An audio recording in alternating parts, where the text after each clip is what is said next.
Assalamualaikum. Gagawa tayo ngayon ng isang recipe na pwedeng side dish ya. So nagprito tayo ng talong.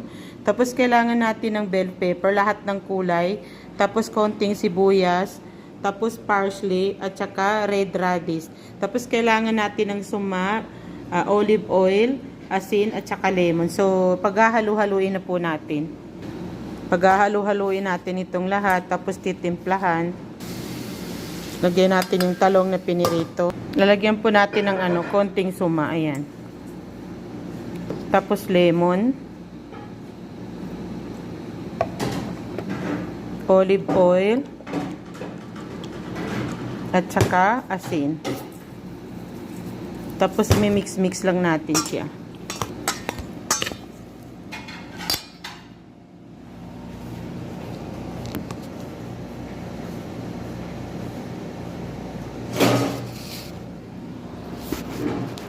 Ganito lang po siya kadali. Ayun. So, pwedeng pang side dish to ha. Yung mga ibang ingredients, pag walang available, kayo nang bahalang dumiskarte ha. So, thank you for watching guys. Till next video, follow, comment, and share.